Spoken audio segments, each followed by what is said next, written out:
E aí galera, bom, tô aqui com o Zenfone 4 Selfie Pro, que infelizmente 15 dias de uso o aparelho apresentou defeito.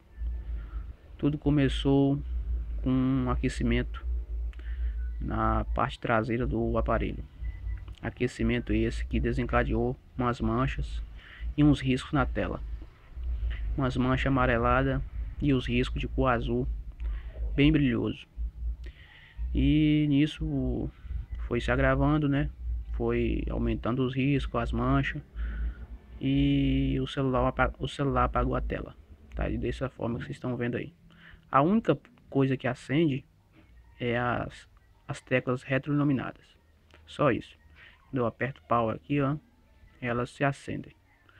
Mas só isso mesmo e mais nada pode ser feito.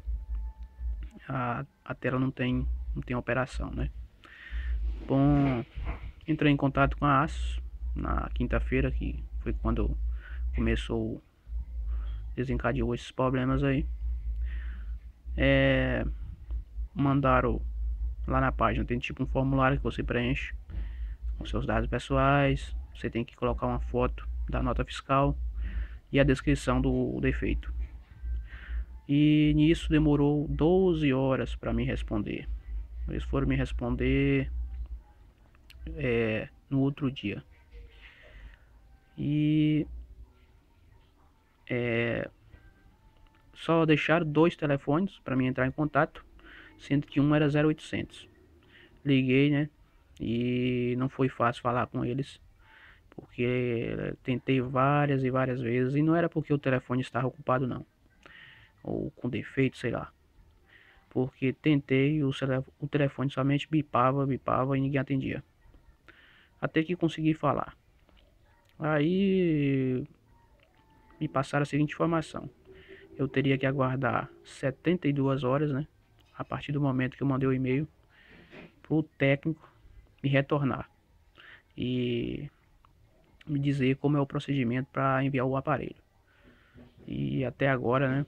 Hoje é sábado, já praticamente ninguém vai ligar por agora. Vai ficar para segunda-feira. E olha lá. E foi isso. Celular novo, né? 15 dias de uso. Eu tomo maior cuidado, deixei cair. Não levou nenhuma pressão forte. Comprei até uma capinha que vocês estão vendo no lado aí, né? Tem coisas que eu nem usei, igual o fone tá ali, ó. O fone eu nem desembalei. Tava realmente curtindo o aparelho. E infelizmente deu esse problema aí. E é isso, né? Vou gravar outros vídeos aí. Já aproveita e deixe seu like, seu comentário, se você estiver passando por esse mesmo problema, né? E vou gravar outro vídeo para mostrar para vocês o desenrolar da situação. Lembrando, quinta-feira mandei a mensagem. Hoje é sábado, né? Praticamente se passaram 48 horas e nada foi resolvido. Ninguém me ligou.